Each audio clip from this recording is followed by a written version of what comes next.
So we started a new chapter, and the chapter 21, and topic is activities that often lead to writing and erasing.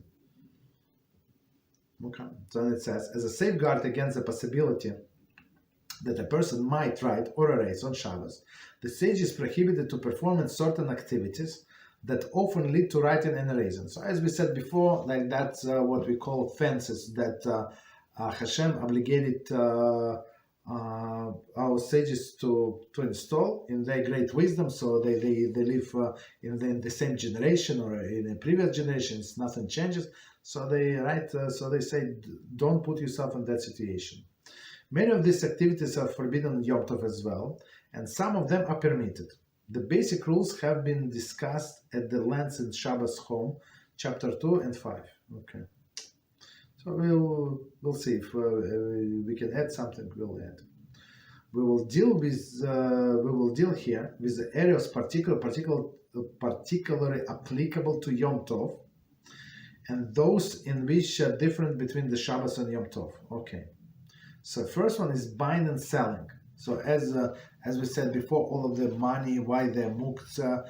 I mean, what is the problem with money, right? So I'm at home. Let's say I can't count my money, right? What is the problem?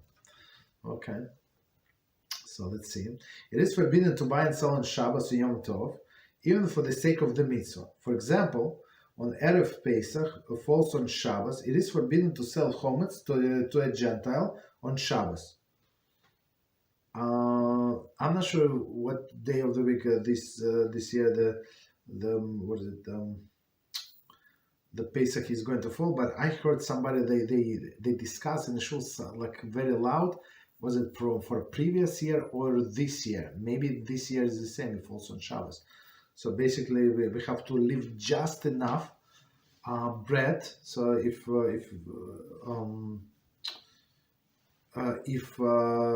Pesach falls on Erev Shabbos, so on Shabbos we must eat bread. We have to not eat bread, but not only eat bread. We have to have two breads, right? You have to have two breads, and you are not allowed to eat matzahs. So, and some people stop eating matzah 30 days before. Some people stop eating matzah. What is it? From the beginning of Nisan, and some stop eating on the day off, day off or Erev off, one day before. So for sure on Shabbos, according to none of the opinion, you're not allowed to eat matzah. Like in regular Shabbos, for example, you're allowed to eat matzah. Sometimes when we run out of bread, for example, right, we can use matzah. There is no problem, right? No problem whatsoever on Shabbos, right? As a second bread, for example. But on this we cannot, right? And we cannot sell to a non-Jew. So meaning this bread that we ate on Shabbos, we did not mean to sell. So all other things that we have like chametz, we sold. We put it in some closet and not a closet, like cabinet, and we close it and tape it and wrote like a poster, whatever. It's not necessary. But sometimes people put like a blue tape, to show that it is sold. It's not mine. Okay, just to remind themselves, right? But it's not going to work with the chametz, the leftover chametz that we had. So we have to destroy it, right? And you cannot throw it into the garbage, because guess what? It's still your property and it's still edible. So what we do, we flush down the toilet. That's the only option that is available. Okay, and you cannot burn it, of course. Okay. And you cannot sell it, right? So whatever you sold before, so you sell on Thursday, right? No, Friday. So you sell on Friday, but you did not sell everything. You leave something for Friday night and for Shabbos day. Okay. Right, so you're not allowed to sell to Gentiles. So what do you do? Similarly, it is forbidden to perform a redemption of the firstborn, pidyon haben, on Shabbos Yom Tov. Okay, so why you cannot sell chametz? Because there is no transaction. So transaction means money, right? Pidyon haben is on the 30th day of son's birth, the firstborn. So you have to redeem this money, and right. So we don't do that on the Shabbos and Yom Tov, since and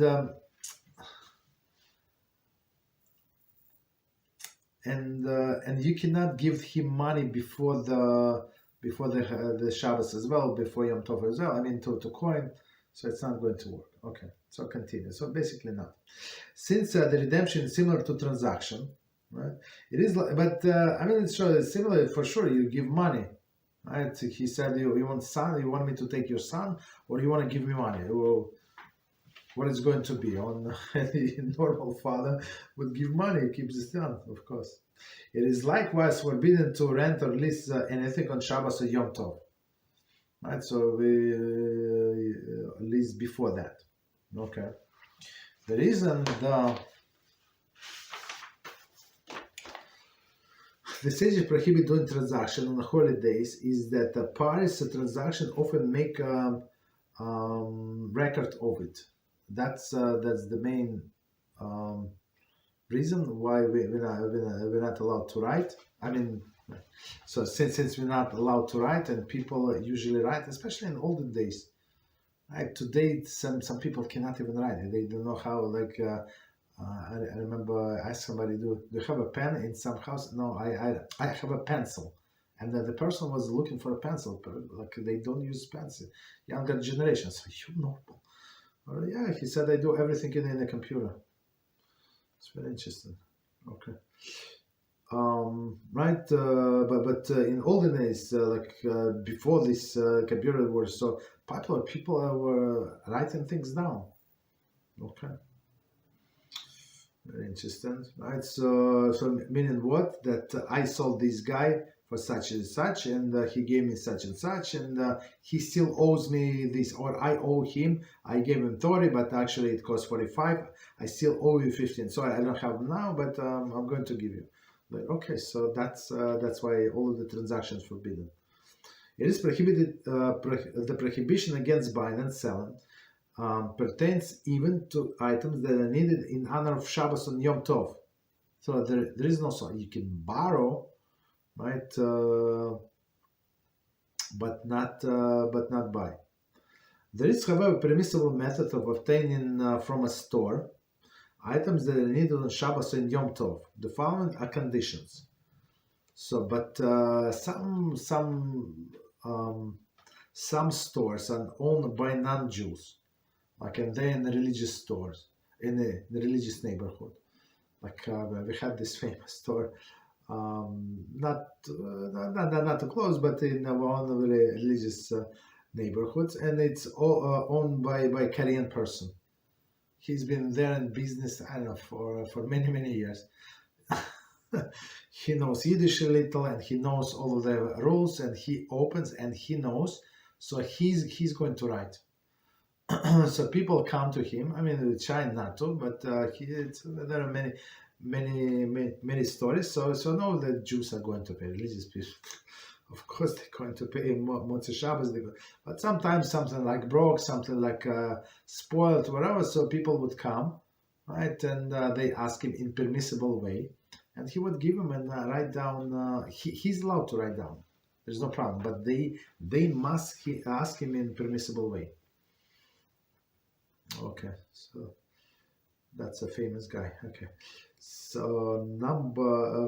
so first, one may not mention any expression commonly associated buying and selling. Okay, so let's see. This means that one may not mention that he needs a product of certain value. For example, $5 worth of candy, or a certain weight. For example, pound of nuts. Since the value and the weight are commonly mentioned in relation of sale, right? But today, if you say one bag, right? So like no money involved, and no pounds. So because the pounds, they the weight, pounds meaning weight. So they associate it with weighing, and they're telling you the price. Okay, so it's like a next step for transaction is to tell you what price is it. Okay, so that's first one. And second one may not make an explicit mention of the payment, right? So meaning no specifics. So but you can say, please give me 5 bananas or 7 apples, right? Okay, and no specific mention of the payment. Okay, so me personally, I've never done so. And if we don't have something, so we'll survive. There is no even sometimes something, even if something spoils or something. I don't know, possible. I don't. It had maybe happened. Maybe, I don't think so. But there were a few times just recently.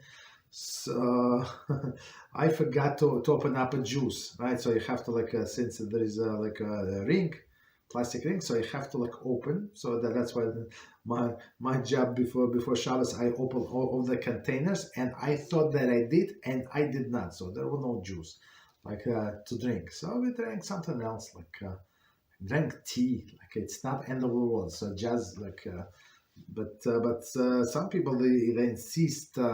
On going their way, and it's possible to open it. So technically we keep all of the cups, different sizes, just in case, right? So if for example you forgot to open this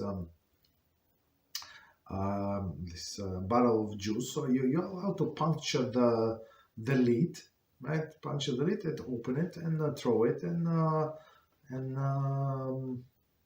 and use spare one. There's no problem, right? But we try not to do why would you want to do this? Put yourself in danger. No need. Okay. So continue. When these conditions are met, there is no appearance of the sale, and one is permitted to take item he needs. Okay. So 5 bananas, right? Okay. Thank you. So this famous this Korean guy. He knows he does, so that there is no talk about the money. He said thank you, that's it. So he knows. He would ask maybe a last name or something if kids, right? Maybe the adults he knows, but also he's not obligated to know everybody. So he said, well, what is your last name? Yes, okay, thank you, enjoy, and that's it. That he's not going to ask for money, but he understands. Of course, they're going to bring the money. Well, there is no question about it, right? So continue. However, as mentioned above, this applies only to the items that one needs for Shabbos and Yom Tov use, right? For sure, right? Furthermore, and of course you can carry in that domain. That's also very, very important, right?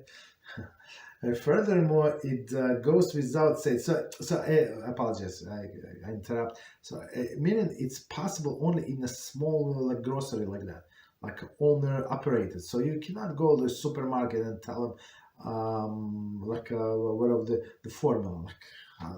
This lady does not care. She cannot let somebody go go unpaid.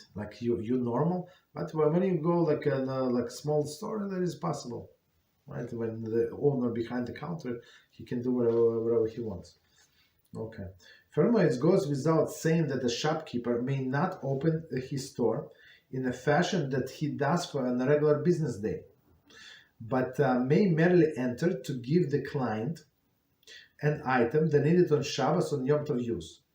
So we're talking about that if the store completely closed, and you know where he lives, and for example, right, maybe he lives on the second floor, right, possible, and he would come down for you and open up the store, not completely, but this metal gate, halfway. So he would go inside to refrigerator, this and that, or wherever the storage is, and he will bring you outside. Right, but that store, I think it's open. I'm not sure if he ever closed. Some people open 7 days a week. And It's like I always look at these people like in small businesses. They always there. Like in some business, it's unbelievable. Like I go morning back from the shul, they open in the business. I go from the Marif, they still they close in. Or I mean, the depends on the city. On the sometimes they're still there. Somebody always doesn't matter. I go to shul 7 days and they work 7 days. Okay. Continue to illustrate. So meaning what I'm trying to say is people do not know the meaning of life. And just because they have cash and this, of course, most of the customer pay cash, right? Because in small businesses, sometimes these sneaky people say, okay, if you want to pay credit card, it's 3% subcharge, right? So they say, I don't want to pay 3%. So you want to pay me with credit card, you pay the fees. Okay, and some people they prefer to pay cash. And guess what? Yeah. They work in 7 days a week. To illustrate, guests in a hotel may approach a hotel manager on Yom Tov and says, please give me a large bottle of soda today and I will come in turns with you after Yom Tov. So some vague statement that I will come in turns with you after Yom Tov. I mean, if it's a Jewish hotel or like a Jewish-owned hotel, I guess they would know. But if you come to the non-Jewish hotel, he said, "What do you mean? Like it's his like in my mind, is his shift is until 10 p.m. Let's say I'm just making up, right? So not 10, like let's say until 5 p.m. Shabbos ends at 7. Like how? Like he gave from his shift, and like if they count something is missing, like it's too much." They would not do it. However, he may not ask a liter of soda or $1 bottle. Okay. Nor may he say, "I will pay you after Yom Tov." So all of this specific like liter is what is it? It's like measurements. You're not allowed. One bag is not bag is could be whatever the different size of bag, so you're not specific. One bottle also it's not specific, right? A different size of bottle. You don't care how big is the bottle. I just want this bottle, right? There's a little more, a little less. I do not care. Okay, so that's the thing. So before we go into giving of the gifts, let me check if you have. Any questions? Or if Daniel, you want to read the questions, please, so I don't go back and forth. If there are any, please. Yes, Rabbi. Yes, please. As far as the ones that are recording this topic, I got to check.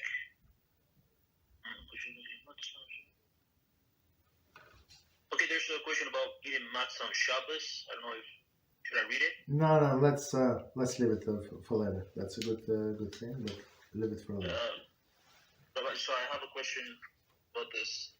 Okay. So about this issue with this irregular way of acquiring items on Shabbos and Yom Tov. Mm-hmm. So in regards to the example that is shown here in the book, does it have to be with? I would assume the store owner would have to be non-Jewish, right?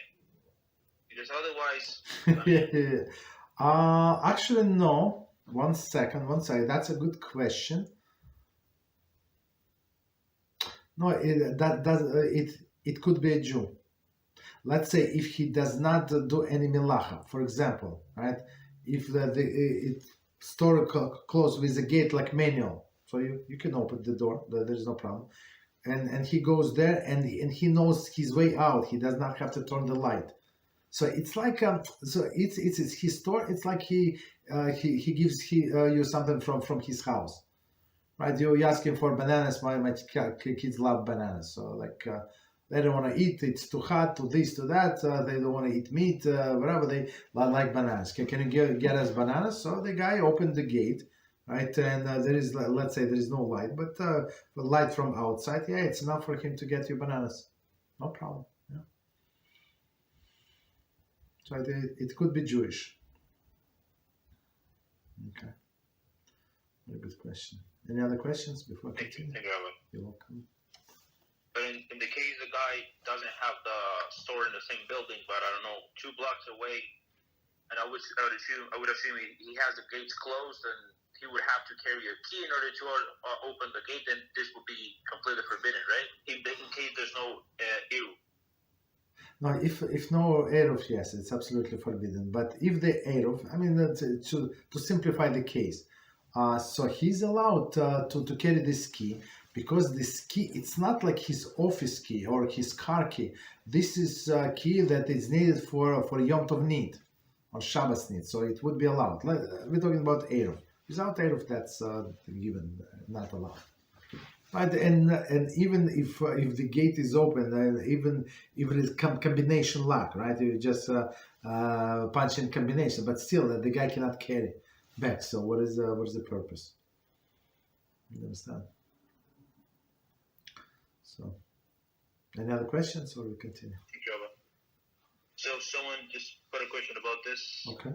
I mean, it's quite related to what I just mentioned, but it's about muktzah. It says, if the store owner is a Jew, would the key of the store be muktzah for him? In this case, yeah, it's for the sake for the sake of Yom Tov or Shabbos, so it's not going to be muktzah. Muktzah is something that has no application for today, like my car keys. So and it's proper for a person to like if there is eruv, or they can hide this key, for example, somewhere. So I always recommend it. That's what I use. This the storage, like that you put outside of your door, right? If somebody interested, I can send you a picture, and like you just put on even on your doorknob or on something metal rails or something, right? And then you hide the key. So it's very recommended to have only keys, whatever minimum key needed to open your door. So don't have the whole bunch of the key from different things, right? Because those keys are muktzah. But whatever you need it for Shabbos or Yom Tov is not muktzah. Okay. So let's continue. Thank you, Rabbi. Yeah, you're welcome. Rabbi? Yes, go ahead, please. So this is the same issue of acquiring items from a store on Shabbos. Mm-hmm. So since it's not allowed since it's allowed for the sake of Shabbos to carry this key, so why would carrying siddur on a talis to show what would be forbidden? No, but one second. Who said it's forbidden? Nobody said it's forbidden. On Shabbos, like. One second. If there is eruv, absolutely it is allowed. No, sorry. In case there's no eruv. No, okay. So let's go all of the different scenarios. If there is an eruv, on Shabbos you're allowed to carry your talis and your key and your glasses, whatever, like something like reading glasses on to the shul. There is no problem. Okay. The only issue would be to carry this talis back, right? Is it an issue to I mean, okay, yeah. So because it's not for the Shabbos need to carry it back, so that's why usually people wear it back, or just leave in the shul and then bring it back after the Shabbos ends, right? But if there is no eruv, nothing is permitted to carry, absolutely nothing. So not even tissue, right? But on Yom Tov, one of the leniencies of Yom Tov, I mean, it's not leniency, it's a law. I don't know, it's laws of Yom Tov. They allow us to carry everything, whatever we need for Yom Tov. Be it key or siddur or machzor, there is no problem, yeah. Thank you, Rabbi. You're welcome. So bottom line is that if there's no eruv, carrying this key to the store will be completely forbidden. On Shabbos, but on Yom Tov it Shabbos, will. yeah, Yes. Shabbos, yes, forbidden. On Yom Tov, no problem. Yeah, because it's for the need of Yom Tov. Thank you very much, Rabbi. You're welcome. I was just confused about Yeah, this yeah, chicken yeah. concept. Thank you very much. Absolutely.